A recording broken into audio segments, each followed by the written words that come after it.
നമുക്ക് അലീനയുടെയും മനുഷ്യങ്ങളുടെയും നാളത്തെ നല്ലൊരു കഥ കേട്ടാലോ? വീഡിയോ ഇഷ്ടപ്പെടുവാണെന്ന് ഹൈപ്പ് ചെയ്യാൻ മറക്കരുതേ. ആദ്യമായി കാണുന്നവരാണെങ്കിൽ സബ്സ്ക്രൈബ് ചെയ്യാനും മറക്കരുത് കേട്ടോ. അങ്ങനെ നമ്മൾ കാണുന്ന ഒടുവില് വൈജയന്തിക്കിടെ നല്ല ഇടിവെട്ടി പണി തന്നെയാണ് കൃഷ്ണമോള് കൊടുത്തുകൊണ്ടിരിക്കുന്നത്.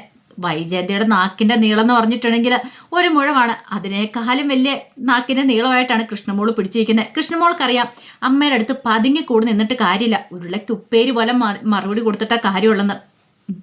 വൈജയന്തി വലിയ ആളുകൾ വെച്ച് കൃഷ്ണമോളോട് ചോദിച്ചു, എന്താടി രാവിലെ അടുക്കള കിടന്നിട്ട് ഒച്ചപ്പാടും ബഹളമൊക്കെ കേട്ടല്ലോ എന്നൊക്കെ ചോദിച്ചുകൊണ്ട് ദേഷ്യപ്പെട്ട് കഴിഞ്ഞപ്പോഴത്തേനും കൃഷ്ണമോള് പറഞ്ഞു, അത് അമ്മയുടെ മോളെ അടുക്കളയിൽ ആദ്യമായിട്ട് പാചകം ചെയ്യാൻ കയറിയതാന്ന് പറഞ്ഞു. അവളോ? ആര്? ബബിതയോ? അവൾ അടുക്കളയിലോ? എന്താ അമ്മയ്ക്ക് വിശ്വാസം വരുന്നില്ലേന്ന് ചോദിച്ചു. അതെന്തിനാടി അവൾ അടുക്കളയിൽ കയറിയത്? അതോ ആലിയന് ചേച്ചിക്ക് ചുക്ക് കാപ്പി ഉണ്ടാക്കാനാന്ന്. അവൾക്ക് ചുക്ക് കാപ്പി ഉണ്ടാക്കാനോ? അതെന്താ അവൾക്ക് കൈയില്ലേ? അവളുടെ കൈ എന്താ ഒടിഞ്ഞു കിടക്കുവാണെന്നൊക്കെ ചോദിച്ചു. എൻ്റെ അമ്മേ, അലീനേച്ചിക്ക് വയ്യ, അലീന ചേച്ചിക്ക് പനിയുണ്ടെന്ന് പറഞ്ഞു. അലീന ചേച്ചിട്ട് പോയി റെസ്റ്റ് എടുക്കാൻ പറഞ്ഞിട്ട് ബബിതേച്ചിയാണ് ചുക്കാപ്പിയൊക്കെ ഉണ്ടാക്കി കൊടുക്കണേന്ന് പറഞ്ഞു. ഇത് കേട്ടത് വൈജയന്തിയുടെ സർവ്വ നിയന്ത്രണം വിട്ടുപോയി. വൈജയന്തി പറഞ്ഞു, അവൾക്കിത് എന്തിന്റെ കേടാ? അവൾക്ക് എക്സാം ഉള്ളല്ലേ അടുത്ത ദിവസം. വല്ലതും 2 വർഷം പോയിരുന്നു പഠിക്കാനുള്ളതിന് അവൾ അടുക്കള കയറി പണിതുകൊണ്ടിരിക്കുവല്ലേ. എൻ്റെ അമ്മേ, ഒരു 10-15 മിനിറ്റ് മാറ്റി വെച്ചെന്നോർത്ത് ഒന്നും സംഭവിക്കാൻ പോകുന്നില്ല. പിന്നെ ബബിതേച്ചി പഠിച്ച് അങ്ങോട്ട് കളക്ടറാൻ പോവല്ലേ. അമ്മ എന്ത് വർത്താനേ പറയണെന്ന് ചോദിച്ചു. എടി നീ എന്താ പറയണേ? നിനക്ക് ഇത്രയെങ്കിലും നാണമുണ്ടോ? അലീന ആരാ? ഈ വീട്ടിലെ ജോലിക്കാരിയല്ലേ. അപ്പൊ പിന്നെ അവളല്ലേ ഈ വീട്ടിലെ ജോലികൾ ചെയ്യണ്ടേ? അമ്മേ, അതല്ലേ പറഞ്ഞ അലീന ചേച്ചിക്ക് വയ്യെന്ന്. വയ്യെങ്കിലും പറ്റുമെങ്കിലും പറ്റില്ലെങ്കിലും അവൾ അടുക്കള കയറണം. അല്ലാതെ ഇവിടുത്തെ പിള്ളേരെ കൊണ്ടല്ല അടുക്കള ജോലികൾ ചെയ്യിക്കുന്നത്.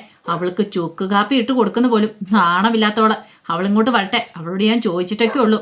അല്ല, ഞാനൊരു കാര്യം ചോദിച്ചോട്ടെ, അവൾക്ക് വേണ്ടിയിട്ട് എന്തിനാ ബബിത ഇതൊക്കെ ചെയ്യുന്നതെന്ന് ചോദിച്ചു. അമ്മയ്ക്ക് സാമാന്യ ബോധം എന്ന് പറയുന്ന ഒന്നില്ലേ? അമ്മയൊന്ന് ആലോചിച്ച് നോക്കിയേ. രോഹിതേണ്ണ വയ്യാതെ കിടന്നപ്പോഴെല്ലാം ആരാ ശുശ്രൂഷിച്ചേ? അച്ഛൻ വയ്യാതെ കിടന്നപ്പോൾ ശുശ്രൂഷിച്ചാരാ? അലീനേച്ചി അല്ലേന്ന് ചോദിച്ചു. ഓ പിന്നെ അവളും എല്ലാം മദർ തെരേസയാണല്ലോ. അതെ, മദർ തെരേസ തന്നെയാ. അമ്മയ്ക്ക് ഇപ്പം അല്ലെന്നൊക്കെ ചിലപ്പോൾ തോന്നുമായിരിക്കും. പക്ഷെ ഞങ്ങൾക്ക് അലീന ചേച്ചി അങ്ങനെ തന്നെയാ. കാരണം ആ മദർ തെരേസ ഉള്ളതുകൊണ്ടാ ഇപ്പം രോഹിതേണ്ണെ എഴുന്നേറ്റ് ഇന്ന് 2 വാക്ക് സംസാരിക്കുന്നത്. അല്ലായിരുന്നെങ്കിൽ കാണായിരുന്നു. രോഹിത്തേട്ടൻ ജയിലിൽ നിന്ന് പുറത്തു വന്നത് പോലും ആ മദർ തെരേസ ഉള്ളതുകൊണ്ടാ. അമ്മയ്ക്കൊരു വിലയില്ലായിരിക്കും, പക്ഷെ ഞങ്ങൾക്ക് അങ്ങനെയല്ല. ഞങ്ങൾക്ക് അലീന ചേച്ചിയോട് ഞങ്ങൾക്ക് നല്ല സ്നേഹമുണ്ടെന്ന് പറഞ്ഞു.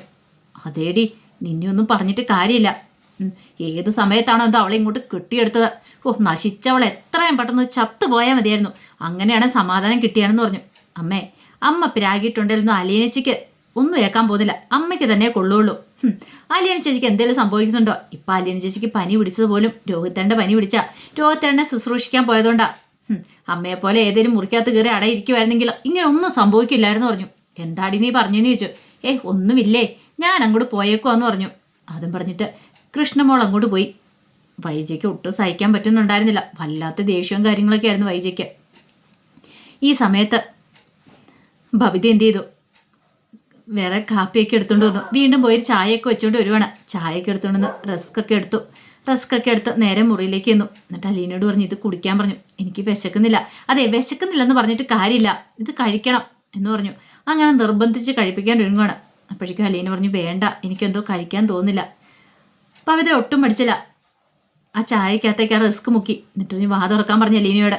അലീനയ്ക്ക് വാ തുറക്കാതിരിക്കാൻ പറ്റിയില്ല. വായിലേക്ക് വെച്ചു കൊടുക്കുവാണ്. കാരണം ഇങ്ങനെയാണ് രോഹിത്തിനെ ശുശ്രൂഷിച്ചത്. അത് ബബിത കണ്ടിട്ടുണ്ട്. ഒരാൾക്ക് വയ്യാതെ വന്നു കഴിയുമ്പോൾ എങ്ങനെ ശുശ്രൂഷിക്കണം എന്നുള്ള കാര്യങ്ങളൊക്കെ ബബിതയ്ക്ക് മനസ്സിലായിട്ടുണ്ടായിരുന്നു. ഈ സമയത്ത് ആ കൃഷ്ണമോൾ അങ്ങോട്ട് വരുന്നത്. കൃഷ്ണമോൾ ആ കാഴ്ച കണ്ടു. കൃഷ്ണമോൾക്കും ഭയങ്കര സന്തോഷമായി. അത് കണ്ടു കഴിഞ്ഞപ്പം ബബിതേച്ചി ഇപ്പം എത്രമാത്രം അലീനേച്ചി സ്നേഹിക്കുന്നുണ്ടെന്നുള്ള കാര്യങ്ങളൊക്കെ മനസ്സിലായി. കുറച്ച് കഴിഞ്ഞപ്പോഴത്തേനും ബബിത എന്ത് ചെയ്തു? നേരെ രോഹിത്തിൻ്റെ മുറിയിലേക്ക് ചെന്നു. എന്നിട്ട് പറഞ്ഞു, രോഹിത്തേട്ടാ, എനിക്കിന്ന് കോളേജിൽ പോയിരിക്കാൻ പറ്റില്ല. അതുപോലെ തന്നെ കൃഷ്ണമോൾക്കും സ്കൂളിൽ പോകണം. അപ്പോൾ രോഹിത്തേട്ടൻ ഒരു കാര്യം ചെയ്യണം. ഞങ്ങൾ പോകുന്ന സമയത്ത് അലീന ചേച്ചിയുടെ കാര്യങ്ങളൊക്കെ നോക്കണമെന്ന് പറഞ്ഞു. അലീന ചേച്ചിക്ക് ഞാൻ എന്തു പറ്റി? ഒന്നും അറിഞ്ഞില്ലല്ലേ? അലീന ചേച്ചിക്ക് പനിയാന്ന് പറഞ്ഞു. പനിയോ?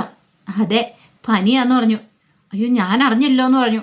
പെട്ടെന്ന് തന്നെ രോഹിത്ത് മുറിയിലേക്ക് വന്നിട്ട് അലീനോട് ചോദിച്ചു, ചേച്ചി എന്തു പറ്റിയെന്ന് ചോദിച്ചു. കുഴപ്പമൊന്നുമില്ലടാ, ഒരു ചെറിയ ജലദോഷം. എന്നിട്ട് മരുന്ന് എന്തെങ്കിലും കഴിച്ചോന്ന് ചോദിച്ചു. മരുന്നൊക്കെ ഞാൻ കഴിച്ചോളാന്ന് പറഞ്ഞു. മരുന്ന് കഴിക്കാതിരിക്കരുത്, എൻ്റെ പനി പിടിച്ചായിരിക്കും. ഞാൻ കാരണമല്ലേ അലീന ചേച്ചിക്ക് ഇങ്ങനെയൊക്കെ. രോഗത്തിനും ഭയങ്കര വിഷമമായിപ്പോയി. ഈ സമയത്ത് കൃഷ്ണമോൾ അങ്ങോട്ട് വന്നിട്ട് പറഞ്ഞു, ഒരു കാര്യം ചെയ്യാം, ഞാൻ ഇന്ന് സ്കൂളിൽ പോകുന്നില്ല, ഞാനിവിടെ ഇരുന്നോളാന്ന് പറഞ്ഞു. അപ്പോഴേക്കും രോഹിത് പറഞ്ഞു, അതിൻ്റെ ആവശ്യമൊന്നുമില്ല, ഞാനിവിടെ ഉണ്ടല്ലോ. അതെന്താ? അല്ല, ഞാനിവിടെ ഉണ്ടല്ലോ, പിന്നെ നിനക്ക് സ്കൂളിൽ പോകാലോ എന്ന് പറഞ്ഞു. അപ്പോഴേക്കും ബബിതയും കൂടെ വന്നു. ബബിത പറഞ്ഞു, അങ്ങനെ ഒരു കാര്യം ചെയ്യാം, ഞാനും പോകുന്നില്ലെന്ന് വെക്കാം. ഇത് കേട്ട് കഴിഞ്ഞപ്പോൾ അലീന പറഞ്ഞു, ആരും എനിക്ക് വേണ്ടി ഇവിടെ കാത്തിരിക്കേണ്ട ആവശ്യമില്ല, ദേ മര്യാദയ്ക്ക് പോയി റെഡിയായിട്ട് സ്കൂളിൽ കോളേജിലും പോകാൻ ഒരുങ്ങാൻ പറഞ്ഞു. അങ്ങനെ എന്ത് ചെയ്തു, അവരെ പറഞ്ഞു വിട്ട് റെഡിയാകാനും പറഞ്ഞിട്ട് ഇത്തിരി സമയം കഴിഞ്ഞപ്പോൾ അവർ വരുവാണ്. ഈ സമയത്ത് രോഹിത്ത് മുറിയിലുണ്ടായിരുന്നു. അലീനയുടെ അടുത്ത് തന്നെ ഉണ്ടായിരുന്നു. അലീനയുടെ അടുത്തുനിന്ന് ഒരിടത്തേക്കും രോഹിത്ത് പോയില്ല. അവനറിയാം തനിക്കൊരു വയ്യായിക വന്നു കഴിഞ്ഞപ്പോൾ അലീന ചേച്ചി എങ്ങനെയാണ് തന്നെ ശുശ്രൂഷിച്ചെന്ന്. അതറിയാവുന്നതുകൊണ്ടാണ് അവൻ അരികിൽ തന്നെ ഇരിക്കുന്നത്. അങ്ങനെ ഒടുവിൽ അലീനയുടെ അടുത്ത് ഇരുന്നിട്ട് രോഹിത്ത് പറഞ്ഞു, ചേച്ചി എന്തെങ്കിലും ആവശ്യമുണ്ട് പറയണം കേട്ടോ എന്ന് പറഞ്ഞു. എനിക്ക് പ്രശ്നമൊന്നും ഇല്ലെന്ന് പറഞ്ഞു. ചേച്ചിക്ക് എഴുന്നേറ്റിരിക്കണോ? ഞാൻ പിടിച്ച് എഴുന്നേപ്പിച്ചിരുത്താന്ന് പറഞ്ഞിട്ട് അലീനയെ പതുക്കെ എഴുന്നേപ്പിച്ച് കട്ടിലിൻ്റെ ക്രാസിലേക്ക് ചാരി ഇരുത്തുവാണ്. ഈ സമയം ബബിത പറഞ്ഞു, ഒരു കാര്യം ഞാൻ പറഞ്ഞേക്കാം, രോഹിത്തേനാണ് ഇന്ന് അലീന ചേച്ചിയുടെ പൂർണ്ണ ഉത്തരവാദിത്തം. ഞങ്ങൾ കോളേജിലേക്ക് സ്കൂളിലേക്കൊക്കെ ആയിട്ട് പോവുകയാണ്, കൃഷ്ണൻപോളും ഞാനും കൂടെ. അലീന ചേച്ചിയുടെ കാര്യങ്ങളൊക്കെ നല്ല ഭംഗിക്ക് നോക്കണം. രോഹിത്തേട്ടൻ കിടന്ന സമയത്ത് രോഹിത്തേട്ടൻ്റെ ഛർദി വരെ കോരിയാളാണ് അലീന ചേച്ചി. ആ ഒരു ഓർമ്മ വേണം. അപ്പോൾ അതൊക്കെ അറിഞ്ഞു വേണം ചെയ്യാമെന്ന് പറഞ്ഞു. അപ്പോഴേക്കാണ് ബാലേന്ദ്രൻ അങ്ങോട്ടേക്ക് വരുന്നത്. അപ്പോൾ ഡോക്ടറെ വിളിച്ച് മെഡിസിൻ്റെ കാര്യങ്ങളൊക്കെ പറഞ്ഞിട്ടുണ്ടായിരുന്നു. ബാലേന്ദ്രൻ വന്നത് കേട്ടിട്ട് പറഞ്ഞു, ഓഹോ, ഇപ്പം അലീനയെ ശുശ്രൂഷിക്കാൻ ആൾക്കാരുടെ എണ്ണം കൂടുതലാണല്ലോ. ഞാനിവിടെ അറ്റായിക്ക് വന്ന് കിടന്നു കഴിഞ്ഞപ്പോൾ ഒറ്റ മനുഷ്യന്മാർ പോലും തിരിഞ്ഞു നോക്കാനില്ലായിരുന്നു. ഇപ്പോഴാണ്ടേ ഇവിടെ അടിയാന്ന് പറഞ്ഞു നോക്കാനായിട്ട്. അപ്പോഴേക്കും കൃഷ്ണമോള് പറഞ്ഞു, അതെ, അലീന ചേച്ചിക്ക് ആയതുകൊണ്ടാണ്. അലീന ചേച്ചി എല്ലാവരും നോക്കുന്നത് എങ്ങനെയാണെന്ന് അറിയാലോ. ഓ, അപ്പം ഞാൻ ആരെയും നോക്കുന്നില്ലതാണല്ലോ പറയുന്നേ. അങ്ങനെയല്ല അച്ഛാ, അലീന ചേച്ചിക്ക് എന്തേലും വന്നു പോയിട്ടുണ്ടെങ്കിലേ പിന്നെ അറിയാലോ, നമ്മുടെ എല്ലാവരുടെയും കഞ്ഞൂടി മുട്ടും. അത് കേട്ടപ്പോൾ ബാലേന്ദ്രൻ പറഞ്ഞു, അതുകൊണ്ടാണോ നീ എപ്പോൾ അവൾ നോക്കണമെന്ന് ചോദിച്ചു.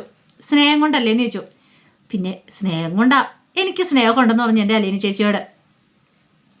ഈ സമയത്ത് ബാലേന്ദ്രൻ പറഞ്ഞു, എങ്കിൽ പിന്നെ ഒരു കാര്യം ചെയ്യുക, നിങ്ങൾ ഇറങ്ങാൻ നോക്കാൻ പറഞ്ഞു. രോഹിത്ത് പറഞ്ഞു, ഇവർ പൊക്കോട്ടെ, ഞാനിവിടെയുണ്ട്.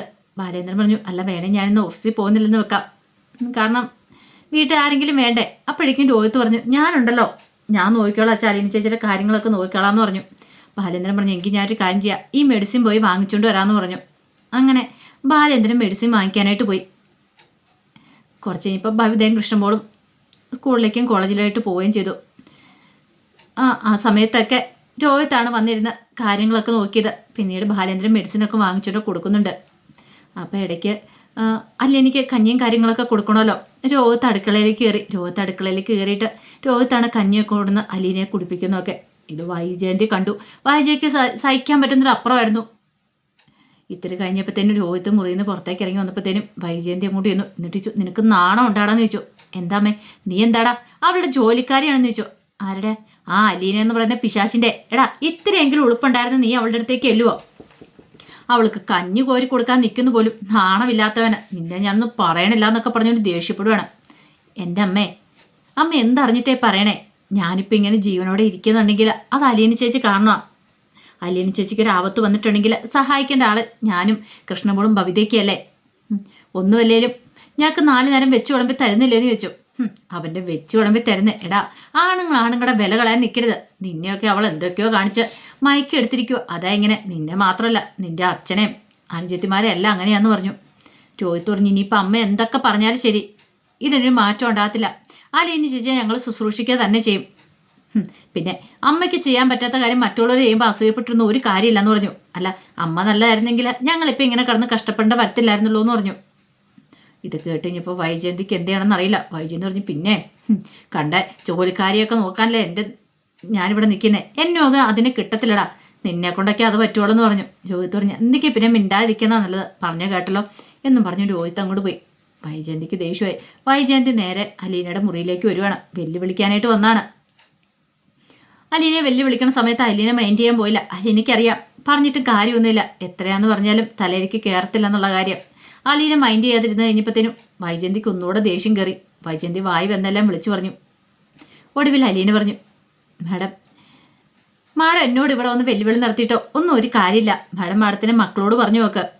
പിന്നെ നമ്മൾ ഒരാൾക്ക് സ്നേഹം കൊടുത്താൽ നമുക്ക് സ്നേഹം തിരിച്ചു കിട്ടുള്ളൂ, അല്ലാതെ ദേഷ്യപ്പെട്ടുകൊണ്ടിരുന്നിട്ടുണ്ടെങ്കിൽ ഒരിക്കലും അത് തിരിച്ചു കിട്ടത്തില്ല. മാഡത്തിന് മക്കൾ പോലും മാഡത്തിന് നേരെ തിരിഞ്ഞിട്ടുണ്ടെങ്കിൽ അതിന് കാരണം ആരാ? മാഡം തന്നെയാ, മാഡത്തിന്റെ സ്വഭാവം തന്നെയാ, അതാദ്യം മാറ്റാൻ നോക്ക്. അല്ലാതെ ഇവിടെ വന്നിട്ട് എന്നോട് ദേഷ്യപ്പെട്ട് കാര്യമില്ല. മക്കളെ സ്നേഹിക്കാത്തതിനൊക്കെ പ്രധാന കാരണം അത് തന്നെയാണെന്ന് പറഞ്ഞുകൊണ്ട് അലീനയും പിന്നെ വിട്ടുകൊടുത്തില്ല. അപ്പം അതിൻ്റെ കഥകളൊക്കെയാണ് നമ്മൾ കാണാൻ പോകുന്നത്. ആ വിശേഷങ്ങൾക്കായി നമുക്ക് എല്ലാവർക്കും കാത്തിരിക്കാം കേട്ടോ. ഒരിക്കൽ കൂടി എല്ലാവർക്കും ശുഭരാത്രി നേർന്നുകൊണ്ട് നിർത്തുന്നു. നന്ദി.